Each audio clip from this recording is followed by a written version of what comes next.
Hey, what's up, everyone? Welcome back to another video here on Once Upon a Dribble. Thought it would be pretty fun to do a sort of reaction post now that we're roughly a quarter of the way through the season. At least a lot of teams are coming up towards the quarter waypoint, which is crazy. But Kirk Goldsberry on Instagram will post these sort of like NBA tiers every once in a while. So I thought it'd be kind of fun to react to them, take a look at a couple of teams. I don't have time to go and make a comment on every single team. I would like to make other parts in the future highlighting a couple more teams because really everyone has something to talk about. But I prepared a couple of notes and a couple of things I wanted to highlight as some of these teams stood out to me. So let's get right into it.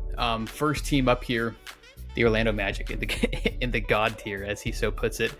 And I think that's fair as of late. They still have the number of defense. They got spanked on Saturday against Brooklyn when Mikal Bridges went for 26 in the first quarter. But that was a rest disadvantage day. But despite that, they're second in the East. They were 13 when I tweeted a few days ago about their defense. I think they're 14-6 right now, which is roughly like a 57 win pace. But some cool things to note. I mean, first and foremost, one thing I would like to see from them, so here are just some of their general splits with their advanced numbers, is just the drop in offense between their home and road. 120 points per 100 possessions at home versus 105.6 on the road. Their defense is obviously holding strong, which is why I think Orlando's success is sustainable.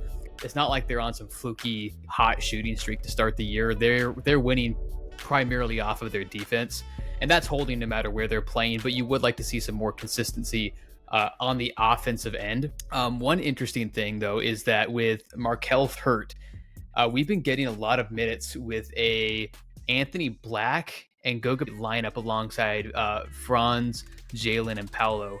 It's been producing. It's positive. It's not overwhelmingly positive. It's a plus 2.5 per 100 possessions, but over 166 minutes, which is, over double this previous lineup with Markelle and Wendell Carter. I think is pretty interesting.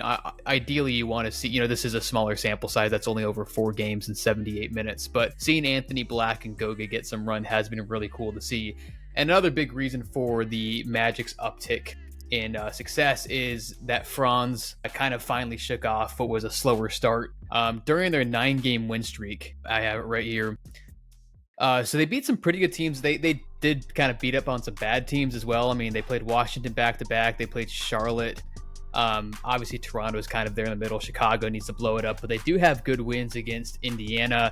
They beat Denver. They beat Boston. During this 9-game win streak, Franz averaged 24, 3.5 assists, shot 56% from the field. And this is after, as you can see, a much slower start to the year, where if I filter this out and go up to that win streak, he was only at 19 points per game, 6 rebounds, again, 3.5 assists, but 41.8% shooting from the field. So he's really turned it on as of late. So it's been nice to see him pick it up. And if that continues, then, I mean, the winning's no fluke. The offense will certainly rebound. Next team I wanted to note on Kirk's is the Suns that he has in the God tier. Again, this is about a week ago. This is November 28th. It's December 4th as of the time that I'm recording this. But I think he has him here, most notably referencing Devin Booker, because the Suns are 9 when Booker plays, which is pretty insane. I think the thing with him is always going to be health. And Booker has been phenomenal. I put this out last week, actually, November 28th, that Booker is playmaking and passing at a level that we just simply haven't seen in his career before. 9.8 assists and 24.7 assist points per 75. Both of those are career high marks. Phoenix's offense at the time when I tweeted that, 16.3 points per 100 better when he's on the court compared to off. And then 19.2 box creation. Box creation is essentially an advanced stat that talks about the amount of open shots created for teammates. And then a passer rating, which is just, again, kind of a conglomerate of different numbers. And rates your passing on a scale of 1 to 10, 8.6 being a really, really good passer rating. And then on top of that, he's still giving you his usual high efficient scoring. So, I mean, if that's the Booker we're going to get consistently, if he can stay healthy, I know he tweaked his ankle last week after his game winner against the Knicks. I mean, then the Suns are going to be a home court team in the West. I don't think that's too crazy to say, if he plays, that is, and that's obviously a pretty big if. Next up, he has OKC, and notably SGA there in the God tier as well. And I think that is also pretty fair. They're 13th right now, which again is going to be like a 55 to 57 win pace. They have top 5 offense, top 5 defense last I checked. They have a plus net rating, which is number 2 in the league, and that is obviously insane. Speaking of insane, again, just SGA specifically, and I can see why Kirk Goldsberry put him in here. 32 points against Minnesota on 13 of 22 shooting, and then 33 against the Lakers on 11 of 18 shooting. Those are 2 top defenses. And even though they lost against Minnesota, I mean, like I said, he lit up 2 top defenses. And yeah, he did kind of have an off night against Dallas the other night, but they won nonetheless. And what's been pretty cool about Shai is that not only is he still this like prolific, efficient scorer, he's taking care of the ball a lot better. In fact, he's taking care of the ball about as well as you can ask for based off of the burden that he carries and the load that he carries offensively. So here's this is all players with a minimum usage rate of 25, and then sorted by turnover ratio. And Shai's at 6.4. Like, he's got the 6th lowest turnover ratio based on the amount of usage he has, and his usage is 30.9. Sorry, 6.8, not 6.4. 30.9, which is the 2nd highest mark here in the top 10, which is behind only Cam Thomas, and Cam Thomas, has played in way fewer games. So you could certainly argue that Shai has been the most impressive player in this regard here. 6.8 turnover ratio, the 30.9 usage rate, and this is a better mark from last year. Last year, I believe his turnover ratio was over 8, which is still solid. It's still going to be kind of here in this arena, whereas you go scroll down here and some guys are having a tough time. Yeah, this is very impressive. And then you have other guys here like De'Aaron Fox has been awesome since he's come back from injury. Kyrie's actually having a pretty clean playmaking season.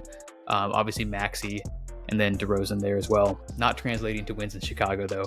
Next thing I want to look at, so he has Boston dropped, and I wanted to mention this. So spicy contenders, I think he might just have him here because Boston has looked a little shaky lately. There's the Porzingis injury. They've had a couple weird losses. They barely beat Philly last week without Embiid and Maxey. Obviously, Porzingis was out for that game, and then Tatum got ejected.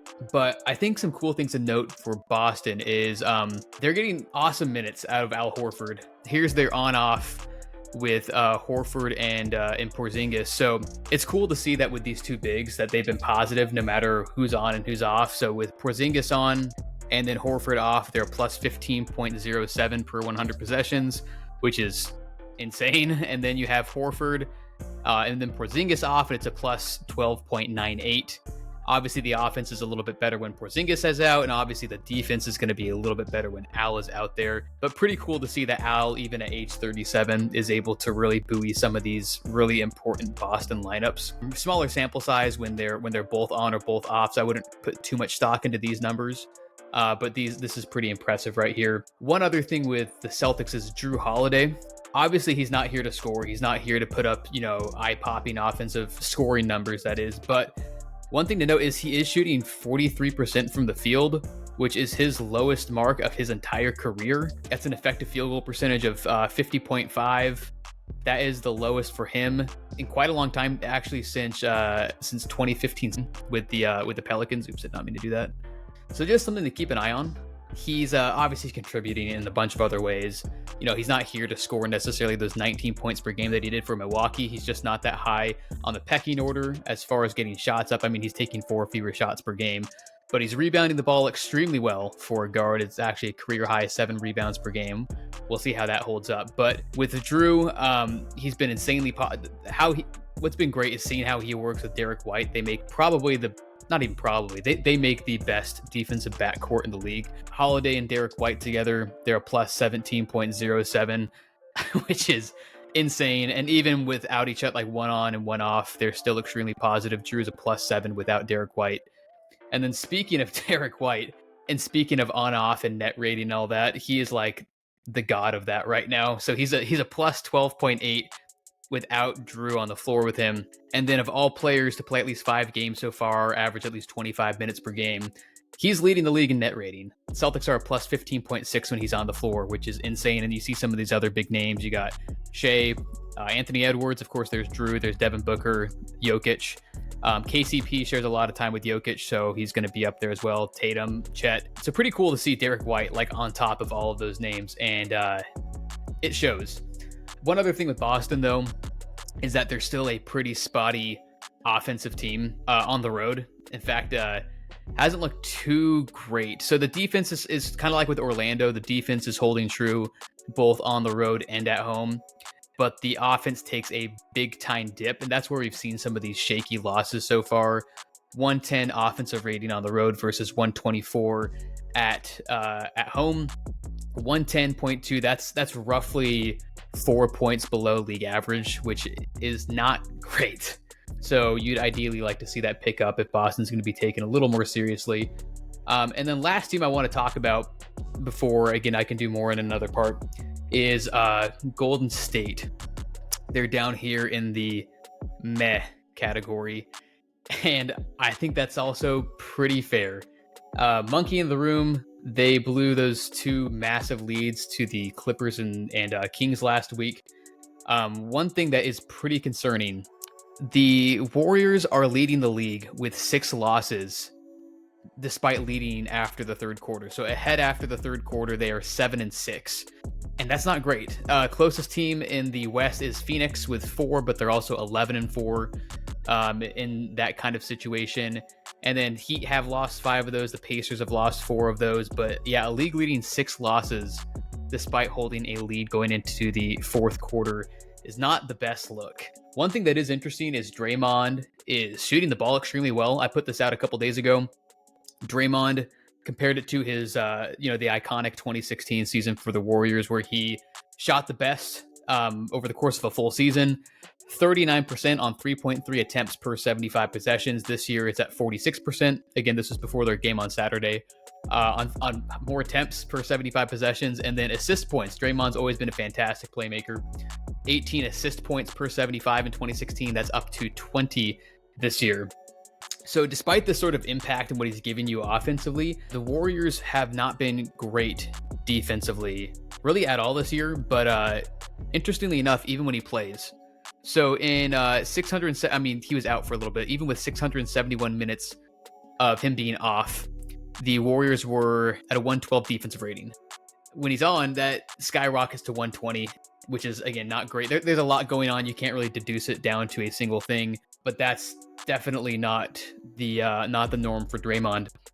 The bench has actually been really good for the Warriors, notably Brandon Podziemski. He's in fact, I think only Steph last week played more minutes than Brandon in their home and home versus the Clippers. It's just interesting to look at what has been going on with the Warriors. Here's Steph and Chris Paul's splits together. So when Steph's on and Chris Paul's off, they're a -9. When Chris is on and Steph's off, they're about even. And again, these are pretty big sample sizes now. And then with Steph and Chris Paul on, they're a +9.7 in 211 minutes. That's not nothing. The offense is a 124.7 offensive rating, that's really, really good. So one thing to kind of keep an eye on, I think there's a couple reasons we're looking at this with Steph. I think it's because obviously Steph, these are some stats from Crafted NBA. Steph's offensive load has always been extremely high. It's in the 95th percentile this year, but he's having a really weird playmaking season and passing. His creation turnover percentage is not good. 10.5%, that's in the 25th percentile. I think he's averaging the most, even if you just go straight traditional turnovers per game. He's at 3.6 this year, which is the highest for him since 2014. And he got off to a really hot shooting start, but he has missed time the last few seasons. 56 games last year, 64 the year before, 63. And then obviously he missed pretty much all of 2020 with that hand injury. So again, he's been shooting phenomenally. His true shooting percentage is at 67.7%, but it's clear that's starting to wear on him later in games.